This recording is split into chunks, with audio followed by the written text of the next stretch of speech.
Hey, everybody, welcome back to another allcounselors.com webinar. My name is Cory Miller. I'm the co-founder of allcounselors.com. And today's topic is going to be 5 mistakes therapists make with their websites. So we won't be able to cover every single thing about websites, but I want to make sure we get to your questions. So if you have a question for me, as always, in any webinar we have, please use the chat right below my video here or the Q&A button. I'll be watching those as we go.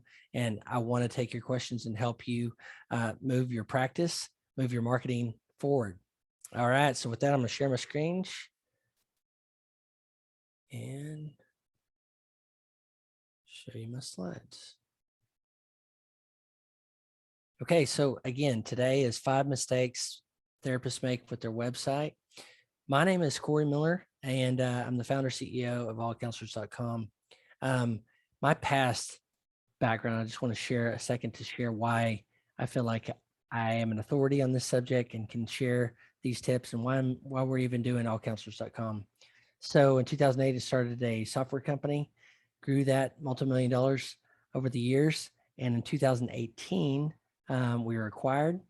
I did my traditional back end, get everything, all our team synced up with the new company, do some things that we wanted to accomplish. And then I left in 2019 to start my next professional chapter of my career. And I have a passion, it's part of my life purpose for mental health. And I know one of the biggest ways I could make a difference in the world is helping you, clinicians, therapists, counselors, social workers, all of you that do the good work of a well world in our world. I'm a teacher, coach, mentor, and I talk about entrepreneurship quite a bit and also digital marketing. I actually teach digital marketing with a partner of mine, another endeavor. But we always want to do our part and try to obliterate from the face of the earth the stigma of mental health, get more people to you, whether it's telehealth or in an office, whatever it is, to help the hurting get to the healers. That's you. So our mission is that well world. We see the well world and we want to make the difference. This is how we do it. One of the many ways. And all counselors, we focus on marketing, helping you market and build and grow your private practice. So as I've seen a fair amount of therapist websites, as you might suspect. By the way, the software business I told you about, we built software for website designers. We served and supported website designers for, well, they're still doing it now, but 10 plus years when I was a part of it and led the company. So I've seen a lot of websites over my time, and particularly the last couple of years, therapist websites. The biggest thing I'll start with is too much jargon. I know you all go to school and graduate school and have all of this amazing training. I love that for the profession. But when it comes to your website, what I see is too much mental health grad school type jargon. We don't talk about just the issues from the client perspective, prospective client in particular. Like you might say, I do EMDR, I do brain spotting, I do CBT, but to the person on the other side, your potential prospective client, they don't know what those things mean. So my first challenge to you is simplify down so that if you were talking to, let's say, a middle schooler, what it is you do, what are those modalities? What is your unique approach to your practice and how you help people in the world? Um, Too many of us design it for ourselves and not for our clients. And we talk a lot at All Counselors in the membership about your ideal client and having that picture of who that kind of ideal person is you help best in the world, and then messaging to that person. In marketing circles, they'll call it like an avatar or customer profiles or segments or stuff like that. But in simple terms, it's just think of the person on the other side and message with your website to them. This is why at All Counselors, we actually do all of this for you with our website design package. I'll put a link here in a second because we want to take all that heavy lifting off of you and so that you can focus on what you do best, which is therapy. So that's number one. Number two, I see this quite a bit, is that you do all this training, but then it becomes this, and I've been guilty of it myself, by the way, is turning this into my own little special pet design project. I actually had a psychiatrist a couple months ago. We're trying to help them with their website, and he said, I like the way it looks. I like all these things. And I get that. It needs to match your personality, your practice, brand, and all that. But it's not an art project.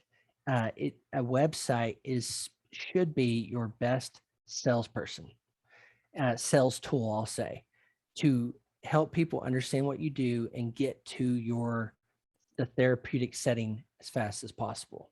Um, it's not meant to be a canvas. It can be, but that's a hobby that we're not going to be talking about at All Counselors. Your website should work for you 24 hours a day, 7 days a week, 365 days a year. It should be up. In fact, most hosting companies, it's like 99.999% uptime, what they call it. It should be up there and working for you. When someone comes, tip number one is don't use jargon. Tip number two is that it should be serving a functional purpose for your practice, and that is getting people to the website and then converting prospective customers or clients to clients.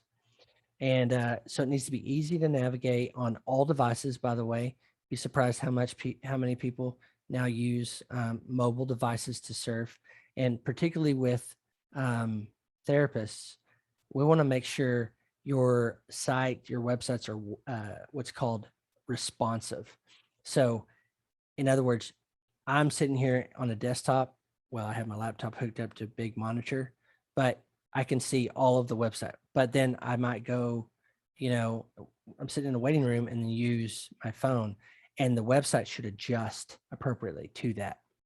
It needs to be simple to understand. We talked about that, and connect to your clients, meaning if you serve, let's say, young adults, teenagers, or kids, message that clearly on your site. The tendency is, as entrepreneurs, we want to everybody possible and widen the funnel as big as we can. But the reality is, if you've ever been driving down the interstate and you see a billboard and it just strikes you, you're like, that was for me. This has happened to me a couple of times. There's a billboard close to my office that had renew your tag online. And I was like, that billboard speaks directly to me because my tag had expired. So that's the way your website should be. It should be like, here am I, this is who I serve, very clearly, and not be this fancy art project. There's so many cool tools on the web now that you can make something into a design project, and I don't want you to do that. I want to be careful that you'll miss the point of what the goal of a website should be. So number one was too much jargon. Number two is turning it into an art project. That's what hobbies are for. Number three, or therapy, if you're an art therapist, maybe that's a little bit different nuance I hadn't thought about. But number three is it should be optimized for Google. So there are hundreds, perhaps thousands of people in your geographic location of where you practice that are looking for therapists near me, or type in counselor. We want you to show up, your practice to show up in those keyword searches. And that's what we mean by optimize for Google. There's a term called search engine optimization. You might have heard SEO for short. And that's basically it. It's just making you, Google and other search engines have specific ways they want to be able to index, what's called index your site. Goes out, indexes it, takes a snapshot, puts it into the algorithm to serve customers when they type in keywords. And we want your website to be at the cutting edge of talking to Google, so that when Google will see, okay, this is a therapist in Boulder, Colorado, that when someone types in therapist or therapist near me or whatever, counselor, that you pop up in the top 5 of that. That is absolutely critical. And doing search engine optimization on your website is very critical to getting that free leads, essentially. Now, we also say, we talk about this a lot, and we have a service for it. Google My Business is when you do a search and you see the Google map, what's called the map pack. If you've ever done it like with plumber or even therapist, in that listing, kind of above the fold, what we call it on desktop, would likely be a map, depending on how competitive your region is, of little dots. You've seen this before. You click on it, and that's because Google knows exactly where that user is and wants to pair their results to it. But the map side of that is called Google My Business. You can Google that, Google My Business. It's a free sign up. We have a service to help you with Google My Business. It's another indicator you want out there telling Google, okay, Google My Business, this is where I operate. Your website should sync. They should play together. That's where the websites and the services we do pair very well. So you get that 1-2 punch. the map pack, which is called Google My Business, essentially with an optimized website to tell Google and inform the computers and the algorithm, this is what that person is looking for. I'm the person, send them to my site or profile. Okay, so we talked about too much jargon, turning it into an art project, not optimized for Google. The fourth is not an easy contact form or an easy way to contact. And I'm going to add one, schedule with you. So contact form, we just basically mean a way where you'll see on a lot of sites, it's like, well, here's my email address. Number one, you don't want to put your email address out like that in public because there will be bots that come out, try to harvest that and send you spam. That's one way a lot of people get spammed is by putting their email address like on their website, Cory@allcounselors.com. If I just put that in text, spiders know that, get it and index it. But the compelling reason I'm telling you today is because you want to make it easy for someone to email you or call you or whatever you do with your practice. You want to lower the bars as much as you possibly can so that someone can get a hold of you. And so a good contact form on your website, which is what we do with our website packages, is absolutely critical to that. You don't want them to have to copy it and go into their email client. You want it a form where they, Cory Miller, here's my phone number. I'm interested in consultation. Here's, and when they push send, it goes straight to you. You can manage that. You can contact them back with email or phone number.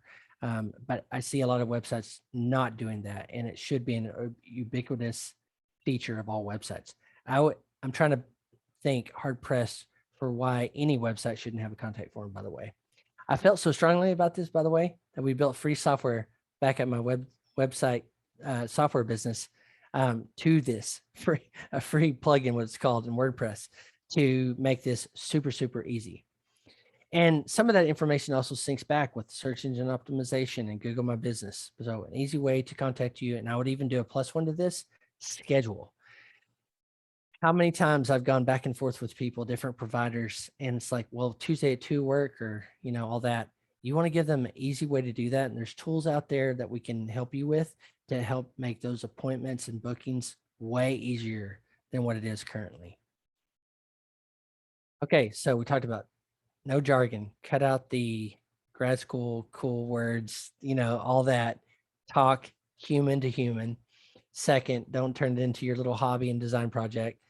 Third, optimize it for Google. Fourth, make it easy for people to contact you. And fifth is neglecting that, forgetting the fact that websites should be your marketing hub for your practice.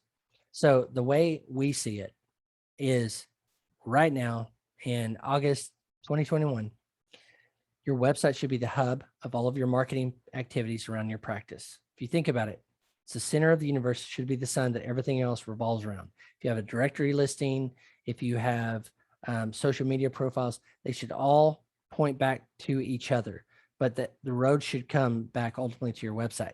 That's where you have tools like a contact form, scheduling, FAQs on your website, all the information. It should be working for you. It should be the best salesperson you could ever have for your practice, should be your website. And everything else you do should be ancillary to that and supportive of it, but it should push people back. Think about this.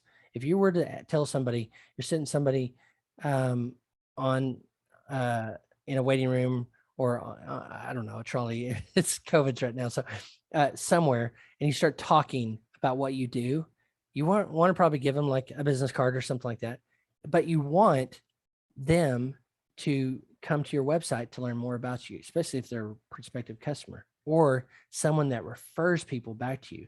You're not going to necessarily send them to Instagram. You want them to come to your website where you have your contact form, all of your FAQs, all your good stuff about what you do and how you help people, all right there managed by this. Your website is something you own. You don't rent. You rent social media, and you're dependent on the Facebook and Instagram algorithms and leadership there to determine if you get seen or not seen. With your website, it's different. Now you still talk with Google and all that. Of course, you want to optimize there, but it's something you can control and be fleshed out to be the full thing, full sales tool for your practice. Okay, so that's the 5 mistakes I see. I was trying to think, I just lost my train of thought, but there's another one I wanted to add that's kind of a plus one to this. But okay, I'll remember it in just a second. But here's your homework. Take one of these things. If you've got a website today, let me know in the chat. And by the way, in the Q&A at the bottom, we do every webinar we take questions and answers, try to help you make progress, even if, by the way, you don't buy a package. That's fine with us. We want to help you create the well world. And by doing that, you can market your practice better, communicate better to the perspective, the people that are hurting really, to find you and connect with good healing on a path and a journey. So your homework is take one of these things today and make some incremental progress on helping tweak your website so that it does what the job it should do for your practice. Real quick, before we start taking questions, I want to mention we've got our own directory coming out in the next 2 weeks, and we're pumped about it. It's a satellite, like I've said in this thing. Your website is your center of your universe. The directory listing helps you. There's other, like, we will be pushing traffic to our directory website, and we want them to connect with you, but the center of it, of your practice, should be your website. We've got this coming out in 2 weeks. Love for you to be there and sign up for that. Let us know what things you're looking for that could be better. And I will say, we have a website package. And hold this up real quick. We have a website package where we do all of this for you. We take the heavy lifting of all of this. You don't have to worry about keeping up with the Google algorithms and things like that. I'm going to put this into the chat so you can have it here. We're ready to help you build your website the right way so that you can start growing your practice, making a difference in the world even more. So you can go here and check out, schedule a call with our team. Kayla and I, other team members, are here for you to answer questions. Talk about your website. Okay, with that, that is my big presentation. I didn't stop long enough to think what I had missed out, but we'll do that in the Q&A now. So I'm going to go ahead and stop the recording. Thank you for being here at All Counselors Today. We'll take your questions and helps now.